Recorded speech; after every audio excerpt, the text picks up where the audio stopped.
Ancient Greek philosophy arose in the 6th century BCE and continued throughout the Hellenistic period and the period in which ancient Greece was part of the Roman Empire. It dealt with a wide variety of subjects, including political philosophy, ethics, metaphysics, ontology, logic, biology, rhetoric, and aesthetics. Many philosophers today concede that Greek philosophy has influenced much of Western culture since its inception. Alfred North Whitehead once noted, "The safest general characterization of the European philosophical tradition is that it consists of a series of footnotes to Plato. Clear, unbroken lines of influence lead from ancient Greek and Hellenistic philosophers to early Islamic philosophy, the European Renaissance and the Age of Enlightenment." Some claim that Greek philosophy, in turn, was influenced by the older wisdom literature and mythological cosmogonies of the ancient Near East. Martin Litchfield West gives qualified assent to this view, stating, "Contact with Oriental cosmology and theology helped to liberate the early Greek philosophers' imagination. It certainly gave them many suggestive ideas,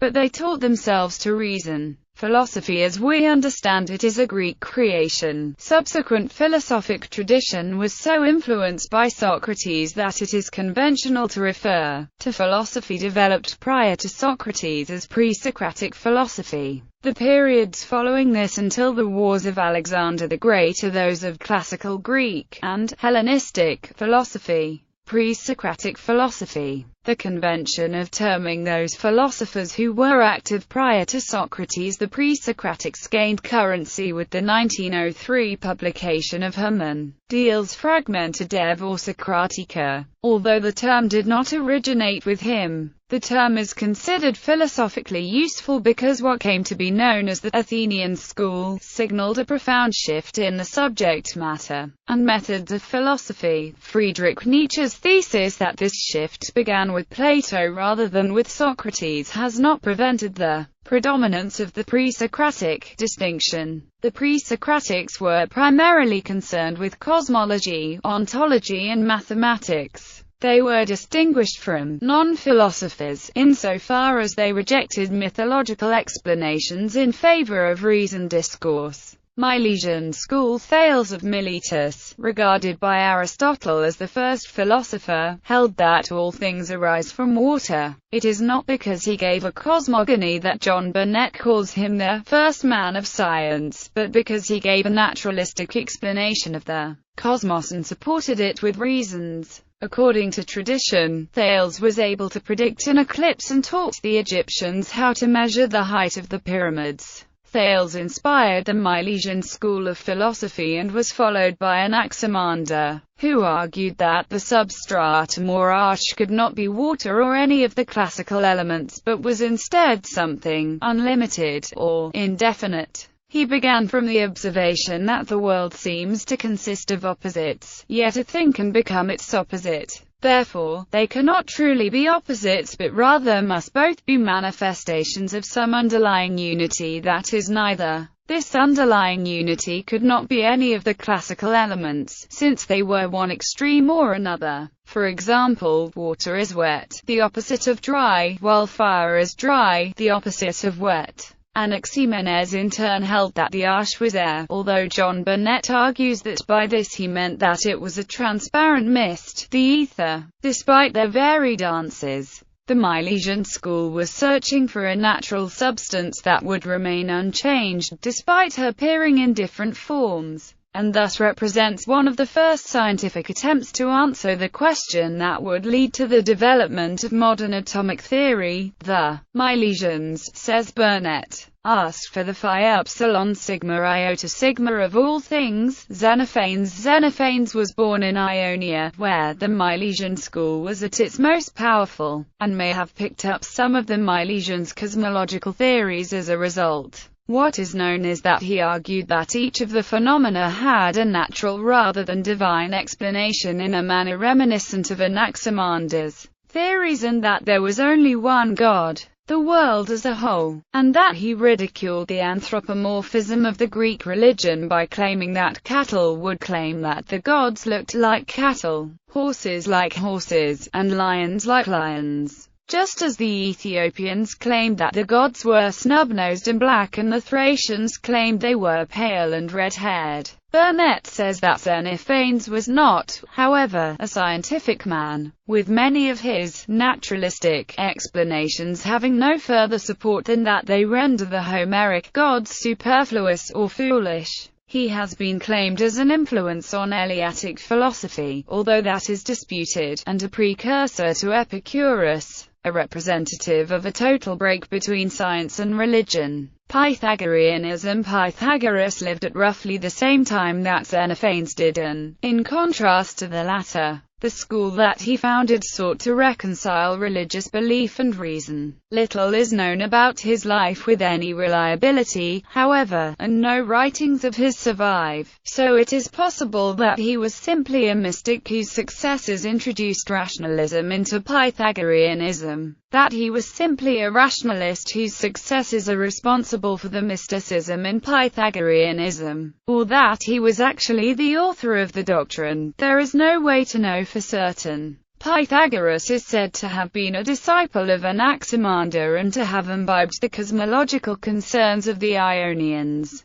including the idea that the cosmos is constructed of spheres, the importance of the infinite, and that air or ether is the arch of everything. Pythagoreanism also incorporated ascetic ideals, emphasizing purgation, metempsychosis, and consequently a respect for all animal life. Much was made of the correspondence between mathematics and the cosmos in a musical harmony. Heraclitus must have lived after Xenophanes and Pythagoras, as he condemns them along with Homer as proving that much learning cannot teach a man to think, since Parmenides refers to him in the past tense. This would place him in the 5th century BCE. Contrary to the Milesian school, who would have one stable element at the root of all, Heraclitus taught that everything flows, or everything is in flux, the closest element to this flux being fire. He also extended the teaching that seeming opposites in fact are manifestations of a common substrate to good and evil itself. Eleatic philosophy. Parmenides of Ela cast his philosophy against those who held it is and is not the same, and all things travel in opposite directions, presumably referring to Heraclitus and those who followed him, whereas the doctrines of the Milesian school, in suggesting that the substratum could appear in a variety of different guises, implied that everything that exists is corpuscular. Parmenides argued that the first principle of being was one, indivisible, and unchanging. Being, he argued, by definition implies eternality, while only that which is can be thought. A thing which is, moreover, cannot be more or less. And so the rarefaction and condensation of the Milesians is impossible regarding being. Lastly, as movement requires that something exist apart from the thing moving, the one or being cannot move, since this would require that space both exist and not exist.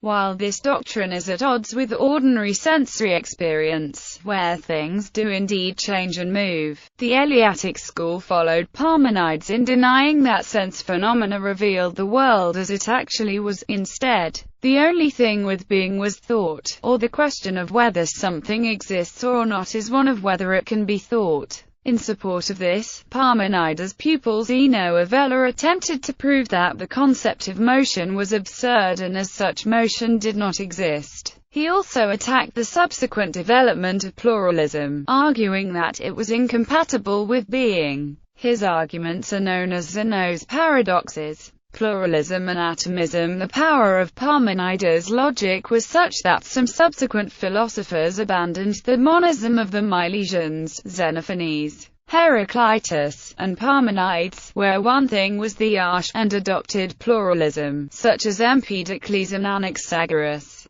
There were, they said, multiple elements which were not reducible to one another, and these were set in motion by love in strife or by mind. Agreeing with Parmenides that there is no coming into being or passing away, genesis or decay. They said that things appear to come into being and pass away because the elements out of which they are composed assemble or disassemble while themselves being unchanging. Leucippus also proposed an ontological pluralism with a cosmogony based on two main elements, the vacuum and atoms. These, by means of their inherent movement, are crossing the void and creating the real material bodies. His theories were not well known by the time of Plato, however, and they were ultimately incorporated into the work of his student, Democritus. Sophistry arose from the juxtaposition of physis and nomos. John Burnet posits its origin in the scientific progress of the previous centuries, which suggested that being was radically different from what was experienced by the senses and, if comprehensible at all, was not comprehensible in terms of order. The world in which men lived, on the other hand, was one of law and order, albeit of humankind's own making. At the same time, nature was constant, while what was by law differed from one place to another and could be changed. The first man to call himself a sophist, according to Plato, was Protagoras, whom he presents as teaching that all virtue is conventional. It was Protagoras who claimed that man is the measure of all things, of the things that are, that there, and of the things that are not,